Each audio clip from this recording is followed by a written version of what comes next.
За прошедший год Министерство сельского хозяйства и продовольствия Ингушетии проделало большую работу. Так, например, на протяжении 2017 года Минсельхоз совместно с муниципальными образованиями организовывали ярмарки, благодаря которым жители республики смогли приобрести продукцию по ценам ниже рыночных. По словам заместителя министра сельского хозяйства Ингушетии, в текущем году они будут проводиться в том же режиме. Жители нашей республики приходят на эти ярмарки с удовольствием, закупаются, отовариваются на этих ярмарках. Мы обычно традиционно на этих ярмарках занижаем цены относительно рыночных цен от 10 до 30%.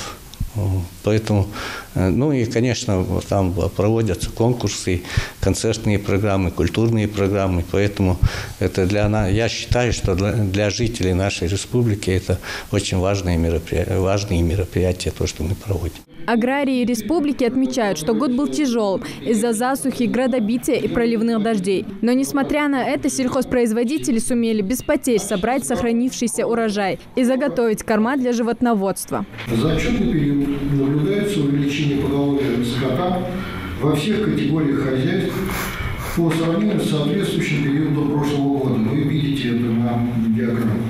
Численность крупного рогатого скота составила 56 976 голов, что выше 2016 года на 3%.